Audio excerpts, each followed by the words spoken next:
안녕하세요, 여러분. 혹시 2025년 7월 5일 일본 대재앙설 이거 들어보셨어요? 일본 만화가 타츠키 류시가 예지몽을 꿨다 여기서 시작된 건데 요즘 이게 다시 퍼지면서 좀 불안해하시는 분들이 많더라고요. 네, 맞아요. 그래서 오늘 저희가 좀 자세히 들여다보려고 하는데요. 그 원작 만화? 내가 본 미래부터 시작해서 작가가 과거에 동일본 대지진이나 심지어 코로나까지 맞췄다 이런 이야기들 있잖아요. 그리고 이제 과학적으로 실제로 난카이의 곡이라는 곳에 대지진 위험성이 얼마나 큰지, 만약 이게 터지면 일본은 물론이고 또 한국, 바로 여러분께 어떤 영향이 있을 수 있는지, 그리고 이제 최근에 작가 입장이 좀 바뀌었다는 소식까지 이런 자료들을 쭉 살펴볼 겁니다. 네, 오늘 이 시간은 단순히 이게 맞냐 틀리냐 이런 괴담 파헤치기만 하려는 건 아니고요. 그 예언 이면에 있는 실제 과학적인 위험성, 이게 진짜 핵심이죠. 그 위험이 만약 현실이 된다면 우리한테, 특히 한국에 미칠 영향은 뭘지 이걸 좀 명확하게 알아보는 게 목표입니다. 그럼 바로 시작해 볼까요? 먼저 그 예언의 시작점, 타츠키 류 작가의 만화 내가 본 미래, 이 얘기부터 해야겠죠. 이게 1999년에 처음 나왔을 때는 사실 별 반응이 없었다면서요. 네, 그랬죠. 그러다가 2011년에 그 동일본 대지진이 터지고 나서 그 만화 표지에 대재해는 2011년 3월 이렇게 딱 적혀 있었던 거예요. 아, 그 문구요. 저도 본 것 같아요. 네, 그게 이제 발견되면서 완전 역주행을 한 거죠. 심지어 코로나 팬데믹도 예언했다 이런 말까지 나오면서 더 화제가 됐고요. 진짜 신기하긴 하네요. 근데 이 예언이 왜 이렇게까지 크게 퍼진 걸까요? 몇 가지 이유가 있는데요. 일단 너무 구체적이에요. 2025년 7월 5일 새벽 4시 18분 시간까지 딱 찍었잖아요. 그리고 동일본 대지진 3배 규모 쓰나미 이런 식으로 묘사도 아주 상세하고요. 또 하나는 과거 예언 적중률이 높다는 주장, 15개 중에 13개를 맞췄다 이런 얘기가 돌았거든요. 13개나요? 네. 그리고 이 모든 걸 1985년부터 꾸준히 꾸밀기로 기록해왔다는 점도 뭔가 신뢰도를 더하는 요소가 됐죠. 실제로 책이 100만 부 이상 팔리고 번역판도 나오고 홍콩에서는 이 예언 때문에 일본 가는 비행기표 예약이 막 80% 넘게 줄기도 했대요. 진짜 파급력이 엄청났네요. 그렇죠. 구체적인 날짜랑 과거의 성공 사례를 딱 엮으니까 사람들 불안 심리를 자극하기가 좋았던 거죠. 근데 흥미로운 건 정작 작가 본인은 최근에 좀 다른 얘기를 했다면서요? 네, 맞아요.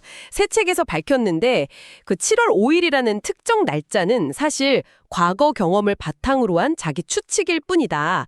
꿈꾼 날짜가 꼭 현실이 되는 건 아니다. 이렇게 설명을 했어요. 그럼 예언 철회인가요? 그건 또 아니에요. 2025년 7월이라는 시기 자체는 여전히 좀 중요한 시점이라고 보고 있는 것 같고 오히려 이런 관심이 재난 대비 의식을 높이는 데는 긍정적인 것 같다. 이런 반응도 보였어요. 약간 애매하죠? 그렇군요.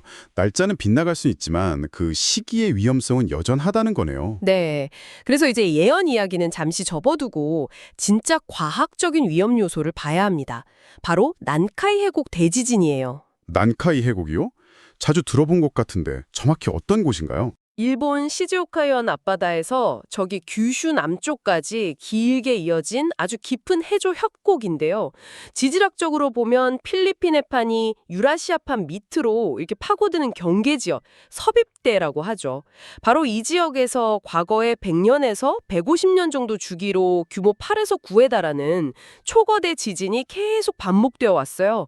기록을 보면 1707년, 1854년, 또 1940년대에도 큰 지진들이 있었고요. 1940년대가 마지막이었으면 그럼 주기가 진짜 거의 다 됐다는 얘기네요? 그렇죠. 그게 과학계의 중론입니다. 그래서 일본 정부 지진조사위원회에서도 향후 30년 안에 이 난카이 해곡 대지진이 일어날 확률을 80% 정도로 보고 있어요. 최근에 더 올린 수치예요. 80%요? 와, 이건 거의 일어난다고 봐야 하는 수준 아닌가요? 사실상 언제 터져도 이상하지 않다는 의미로 받아들여야겠죠. 그래서 일본 정부가 최악의 시나리오를 예측해봤는데 사망자가 최대 30만 명 가까이 나오고 경제 피해는 이게 1,400조 엔이 넘는다고 해요. 일본 GDP의 거의 2.4배 수준입니다. 와, 30만 명, 1,400조 엔? 정말 상상하기 힘든 규모네요. 네, 여기에 후지산이 같이 분화할 수도 있다 이런 우려나 최근에 가고시마현 근처에서 지진이 엄청 잦았잖아요. 그런 것들도 불안감을 키우긴 하는데 다만 전문가들은 그런 다른 현상들과 난카이 해곡 대지진의 직접적인 연관성은 좀 낮다고 보고 있어요. 중요한 건 일본 기상청도 특정 날짜를 콕 집어서 예언하는 건 과학적 근거 없는 허위 정보라고 아주 분명하게 선을 긋고 있다는 점입니다. 알겠습니다. 그러니까 예언의 특정 날짜는 믿기 어렵지만 난카이 해곡 대지진 자체의 과학적 위험은 매우 높고 실제한다는 거군요. 근데 이게 왜 우리한테 중요할까요? 이게 그냥 일본만의 문제일까요? 영향이 올 수 있습니다. 일단 첫 번째는 쓰나미예요. 시뮬레이션을 돌려보면 지진이 발생하고 빠르면 1시간 안에 우리나라 남해안, 그러니까 부산, 여수, 울산 이쪽에 최대 1m에서 3m 높이의 쓰나미가 도달할 수 있어요. 1시간 만에요? 그렇게 빨라요? 네, 2011년 동일본 대지진 때도 우리나라 동해안에 30에서 50cm 정도 해일이 나서 약간의 피해가 있었거든요. 근데 난카이 해곡은 훨씬 가깝고 예상 규모도 더 커요. 해안가에 있는 항만 시설이나 석유화학단지, 제철소 이런 곳들은 정말 위험할 수 있죠. 아, 그렇군요. 또 다른 영향은 없나요? 두 번째는 그 거대한 지진 에너지가 한반도 지각에 영향을 줄 수 있다는 거예요. 땅이 받는 힘의 균형, 이걸 지각 응력 상태라고 하는데 이게 변하면서 다른 지역의 지진을 유발할 수도 있거든요. 실제로 2011년 동일본 대지진 이후에 우리나라 경주나 포항에서 지진이 났던 것과 연관성이 있을 수 있다는 연구도 있고요. 특히 지진 가능성이 있는 활성단층이 많은 동남권 지역이 좀 더 민감하게 반응할 수 있어요. 지진 유발 가능성까지. 그리고 세 번째는 역시 경제적인 타격이죠. 당장 일본의 의존도가 높은 반도체 부품이나 소재 같은 산업들, 공급망이 마비될 수 있잖아요. 또 부산항 같은 주요 물류 거점도 차질이 생기면 국내 산업 전체에 피해가 갈 수밖에 없고요. 정말 여러 면에서 영향을 받습니다. 듣고 보니 정말 남의 일이 아니네요. 일본 정부도 당연히 대비책을 세우고 있겠죠. 네, 그럼요. 사망자를 80% 줄이겠다는 구체적인 목표를 세우고 방제 계획이나 기반 시설 강화에 엄청난 예산을 쏟아붓고 있습니다.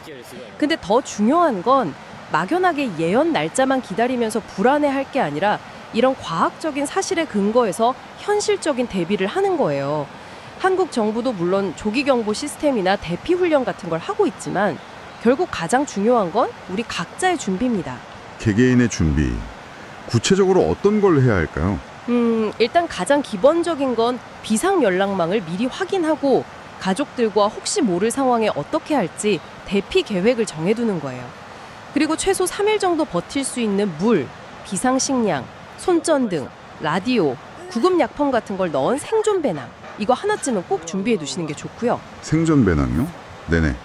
혹시 일본 여행 계획 있으시면 여행자 보험 들 때 지진 관련 특약이 있는지 꼭 확인해 보시고요. 또 고층 건물에 사시는 분들은 비상 대피로를 미리 확인해 두는 습관이 중요합니다. 그리고 행정안전부에서 만든 안전디딤돌 앱이나 기상청 날씨 알림이 같은 재난정보 앱들이 있거든요. 미리 설치해서 사용법을 익혀두시면 실제 상황에서 정말 큰 도움이 될 거예요. 네, 정말 실질적인 조언들이네요. 정리해보면 2025년 7월 5일이라는 특정 날짜 예언은 그 신빙성이 낮지만 난카이 해곡 대지진이라는 과학적 위험 자체는 아주 현실적이고 그 영향이 일본뿐 아니라 우리 한국에도 직접 미칠 수 있으니 막연한 공포보다는 철저한 대비가 필요하다 이 말씀이시네요. 정확합니다. 예언에 흔들리지 말고 과학적 사실에 기반해서 차분히 준비하는 것. 그게 가장 중요합니다. 그리고 마지막으로 한 가지 더 생각해 볼 만한 질문을 던지고 싶습니다. 이런 초거대 지진은 단순히 그 순간의 피해 복구로 끝나지 않을 수 있거든요. 장기적으로 봤을 때 이 난카이 해곡에서의 거대 지진이 이 지역 전체, 더 나아가 동아시아 지각판 시스템의 안정성 자체에 어떤 근본적인 변화를 가져올 수 있을까요? 이건 단순한 재난 예측을 넘어서 우리가 발 딛고 사는 이 지구 시스템 자체에 대한 더 깊은 질문일 수 있습니다.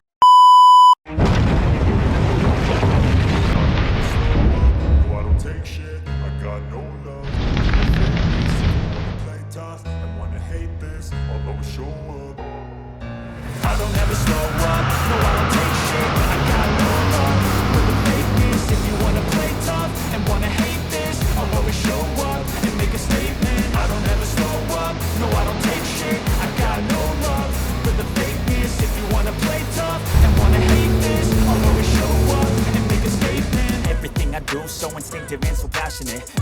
I move so descriptive like an adjective. I got a vendetta against people who patented being negative when you should be getting after it. I got facts over tracks. This and that, spitting slow, spitting fast.